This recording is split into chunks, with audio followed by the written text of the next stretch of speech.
Ticket distribute होते हैं उस समय पर बहन जी तो नहीं करती, लेकिन इनके कोऑर्डिनेटर, इनके पदाधिकारी, इनके प्रभारी बहुत बड़ी गड़बड़ करते हैं, बहुत बड़ा घोटाला करते हैं और उसी के कारण पार्टी जो है नीचे चली जा रही है। नमस्कार, मैं ओमदेव। आज हम हैं दिल्ली में, हमारे साथ है भंते करुणाकरण जी। हम जो आज बात करेंगे उसका विषय है कि बीएसपी में जो नेता बाहर निकाले जा रहे हैं, इस विषय में बात करेंगे। भंते जी, क्या लग रहा है बीएसपी में जो नेता हैं वो बाहर किए जा रहे हैं, बीएसपी कैसे मजबूत होगी, कैसे सत्ता में आएंगे बहुजन लोग, क्या सोचते हैं आप इस बारे में? ये पार्टी जो है पुराने बुढ़े लोगों से नहीं चलेगी, जिनके हाथ पैर फूल गए उनसे नहीं चलेगी, जिनकी आंखें चली गई हैं, जिनके पैर खराब हो गए, एक कबाड़ खाने में डाल दिया जाए पुराने लोगों को। ये पार्टी चलेगी तो नौजवानों से चलेगी। आप उनका मार्गदर्शन कर सकते हैं, लेकिन नौजवान ज़्यादा दौड़ सकता है, उसके अंदर ऊर्जा होती है, उसके अंदर शक्ति होती है, बोलने की क्षमता होती है, सोचने की भी क्षमता होती है। जब आप नौजवानों को निकालते जाएंगे। भंते करुणाकर एक सन्यासी है, ढेर सारे त्रिशूल वाले बाबा, गोरखनाथ की पूजा करने वाले बाबा, राम मंदिर में पूजा करने वाले बाबा, त्रिशूल वाले बाबा, चिमटा वाले बाबा, बाल्टी बाबा, थैला बाबा, सारे के सारे पार्लियामेंट में घुस गए। वो जानते हैं कि मंदिरों में कुछ नहीं है, पार्लियामेंट की ओर चलो, पार्लियामेंट से कानून मिलता है, पार्लियामेंट से ऐशो आराम मिलता है, पार्लियामेंट से सम्मान मिलता है।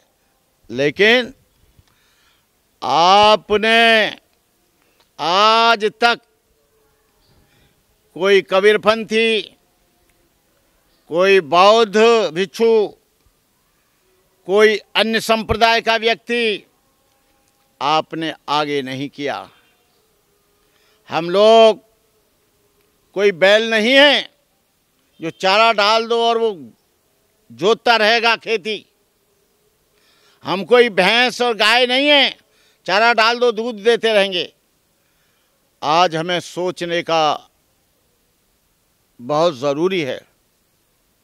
मैं 40 साल से बिना पद लिए, बिना लोभ के, बिना मोह के, बिना धन के, बिना सम्मान के, बिना इज्जत के, मैं बीएसपी का काम, ये सारे बीएसपी के लोग जानते हैं।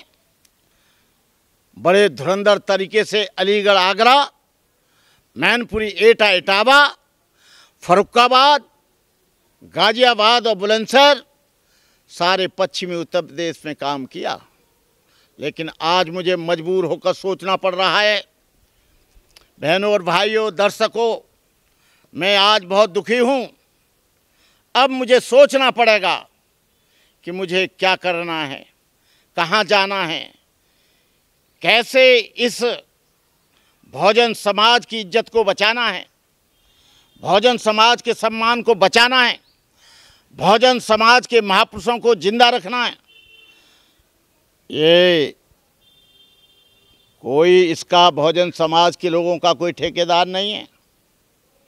अब हम कुछ दिनों बाद फ्री होंगे, अभी हम बताए देते हैं आपको सबको। और भंते करुणाकर कुछ दिनों बाद ये एमपी का इलेक्शन, ये 4 जून को आएगा। उसके बाद यदि बीएसपी का अच्छा रिजल्ट रहता है, 25 और 30 एमपी आते हैं, तो फिर भी हम संतोष करेंगे कि बीएसपी का अस्तित्व जिंदा रहेगा। और यदि इतने नहीं आते हैं तो ये एक समाज में गलत संदेश जाएगा। आज समाज ऊब गया है, आज समाज बहुत टूट गया है। अच्छे वक्ता बहुजन समाज पार्टी में नहीं रहे, अच्छे चिंतन करने वाले बहुजन समाज पार्टी में नहीं रहे। अच्छे कैडर देने वाले लोग सब अलग हो चुके हैं। अच्छे धुरंधर लोग बीएसपी में नहीं रहे। कोई भी पार्टी अच्छे वक्ताओं के द्वारा चलती है, कोई भी पार्टी अच्छे चिंतकों के द्वारा चलती है, कोई भी पार्टी धुरंधर और निर्भीक लोगों के द्वारा चलती है, कोई भी पार्टी यसमैनों के द्वारा नहीं चलती है। जब किसी पार्टी में यसमैन पैदा हो जाते हैं तो वहाँ पर तानाशाही का सर उठने लगता है, वहाँ पर लोकतंत्र और डेमोक्रेसी ख़त्म हो जाती है। जहाँ पर एक तंत्र रहे, एक व्यक्ति का रहे और वो अपने तरीके से केवल मैं कहना चाहूँगा, क्या देश में उनके भाई ने, बहन जी के ने कभी कैडर नहीं लिया? वो पार्टी का उपाध्यक्ष हो गए। उनके भतीजे ने भी कभी कैडर नहीं लिया, वो राष्ट्रीय कोऑर्डिनेटर हो गए।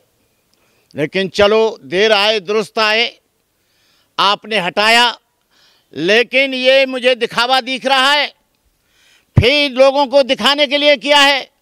इस बात को लिख लेना बहुजन समाज के लोगों, फिर दोबारा कोऑर्डिनेटर नहीं, राष्ट्रीय अध्यक्ष भी बनाया जाएगा आकाश आनंद को और कोऑर्डिनेटर भी बनाया जाएगा। ये केवल एक आंतरिक वो है जिससे लोगों की सहानुभूति जाए।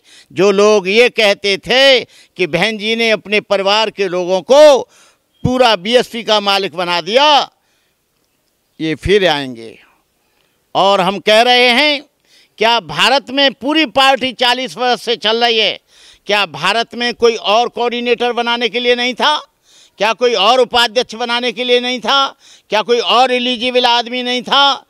यदि बहन जी के भाई को, आनंद को ये पूछा जाए कि बताइए बहुजन समाज के कितने महापुरुष थे, उनकी जीवनी क्या थी, उनके कर्तव्य क्या थे, उन्होंने समाज को कैसे उत्थान किया, तो शायद बता नहीं पाएंगे। लेकिन सर, बीएसपी में जिसको भी मौका दिया बहन जी ने, वो सब छोड़ के तो चले जाते हैं। इसलिए बहन जी ने अपने भतीजे पे विश्वास किया, भाई पे विश्वास किया। देखिए, मैं इसका विरोधी नहीं हूँ, क्यों विश्वास किया, लेकिन मैं कहता हूँ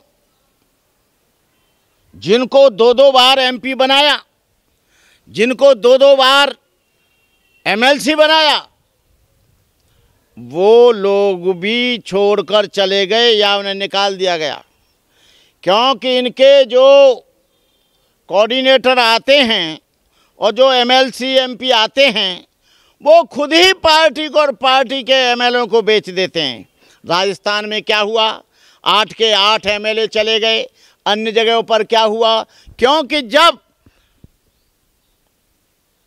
टिकट डिस्ट्रीब्यूट होते हैं उस समय पर बहन जी तो नहीं करती, लेकिन इनके कोऑर्डिनेटर, इनके पदाधिकारी, इनके प्रभारी बहुत बड़ी गड़बड़ करते हैं, बहुत बड़ा घोटाला करते हैं। और उसी के कारण पार्टी जो है नीचे चली जा रही है। ये सबसे पहले तो कोऑर्डिनेटरों पर पूरा ध्यान रखें, कोऑर्डिनेटरों पर पूरा वाच रखें। बहन जी से जो कोई कुछ कह दे कि भंते करुणाकर तो गुंडा है, भंते करुणाकर तो हत्यारा है, भंते करुणाकर तो चोर है, भंते करुणाकर तो ऐसा है, क्योंकि जो कोऑर्डिनेटरों को भय होता है कि ये तेज तर्रार है और एक अच्छा वक्ता है, प्रखर वक्ता है, इसलिए भंते करुणाकर को मत आने देना। आ गया तो सारा का सारा धराशायी हो जाएगा। मैं, देखिए, मुझे सिद्धार्थ जी भी जानते हैं और ऐसा नहीं है पूरे इंडिया के सारी कोऑर्डिनेटर जानते हैं। मान्यवर काशीराम से मेरे संबंध रहे, मेरे बहन जी से संबंध, मैं कह नहीं रहा हूँ, बहन जी से स्टूडेंट लाइफ का जो विट्ठल भाई पटेल भवन में कार्यक्रम हुआ, मैं इंद्रपुरी से, मैं और बहन जी और डॉक्टर जिया जाटव एक ही ऑटो से गए थे। हम तब से जानते हैं जब बीएसपी भी नहीं बनी, हमारे संबंध 79 से हैं। लेकिन बहन जी को मैं धन्यवाद देता हूं कि वे जो कुछ भी कर रही हैं वो ठीक कर रही होंगी अपने विचार से। उनका निर्णय को मैं चैलेंज नहीं कर सकता, क्योंकि बीएसपी उनकी अपनी पार्टी है। बीएसपी में जो भी निर्णय लिए जाते हैं वो बहन जी लेती हैं, हम उसके लिए कुछ कर नहीं सकते। हम केवल इतना ही हो सकता है, या तो हम बीएसपी को सपोर्ट करें या बीएसपी से अलग हो जाएं। उससे भी कोई फ़र्क उन पर पड़ेगा नहीं, क्योंकि हम लोग तो एक वोटर हैं और आज तक हम बीएसपी को ही वोट करते आए हैं और बीएसपी को ही वोट देंगे आगे चलकर। इसलिए हम तो एनालिसिस कर सकते हैं, और यदि ये आने वाले जो विधानसभा के चुनाव में हैं उस समय मैं निर्णय लूँगा कि मुझे किधर जाना है। मैं अभी प्रतीक्षा कर रहा हूँ कि बहन जी एक बार मुझसे बात कर लें। यदि उनको अहम को ठेस ना लगे तो मैं उनकी उम्र में उनसे उम्र में भी बड़ा हूँ और मैं सामाजिक कार्य में भी बड़ा हूँ। वो पार्टी में बड़ी हो सकती हैं, लेकिन सामाजिक कार्य में मैंने बहुत किया है। उनकी पार्टी है, जैसा वो निर्णय लें। लेकिन मैं तो जो 2027 का आएगा कार्यक्रम, मैं 2024 में 8 अक्टूबर को ये निर्णय करूंगा कि मुझे किधर जाना है, मुझे क्या करना है। क्योंकि मुझे बहुजन समाज के पीड़ा को देखना है, बहुजन समाज के सम्मान को देखना है, बहुजन समाज के रोजगार को देखना है, बहुजन समाज की संपत्ति को देखना है, बहुजन समाज की बहन बेटियों को देखना है, बहुजन समाज की शिक्षा को देखना है, बहुजन समाज के तमाम चीज़ों पर मेरा ध्यान केंद्रित है। मैं उसके लिए कहीं तक भी जा सकता हूँ, कुछ भी कर सकता हूँ, और मैं परवाह नहीं करता कि समाज क्या कहेगा। लेकिन जो कुछ भी मैं निर्णय लूँगा समाज के हित में लूँगा, बहुजन समाज के हित में लूँगा, बहुजन समाज के महापुरुषों के हित में लूँगा। मेरे पास व्यक्तिगत न कोई खोने के लिए है, न कोई पाने की इच्छा है। मेरे पास तो अकेला एक फक्कड़ आदमी हूँ। 40 वर्ष से मैं एक बैग लेकर पूरे देश के कोने कोने में घूम रहा हूँ। मेरी अपनी कोई संपत्ति नहीं है, मैं तो शादी नहीं की है, मेरे पास बच्चे नहीं हैं, मेरे पास परिवार नहीं है, मेरे पास कोई घर भी नहीं है, मेरे पास बैंक अकाउंट भी नहीं है। और बैंक अकाउंट को छोड़िए, मैं काशीराम ने कहा था कोई घर मत बनाना, कोई घर नहीं बनाऊंगा, कोई अकाउंट पर्सनल संपत्ति नहीं होगी। उसी तरह से उनके विचारों पर मैं जी रहा हूँ। और मैं आने वाले समय में 2024 के बाद मैं धुआंधार अभी काम करूंगा, और मैं निरंतर सामाजिक कार्य, और ये मेरा संकल्प है कि यदि मेरी जान निकले, यदि मैं ख़त्म हूँ, तो बाबा साहब डॉक्टर अम्बेडकर के मिशन में, ज्योतिराव फुले के विचारों में, साहू जी महाराज के विचारों में, कबीर के विचारों में, बुद्ध के विचारों में मेरी जान जाए, अछूतानंद के विचारों में, रैदास के विचारों में। मेरा संपूर्ण जीवन उनके लिए अर्पित है। लेकिन मैं ये 4 तारीख के बाद मैं निर्णय लूँगा और खुलकर आऊँगा।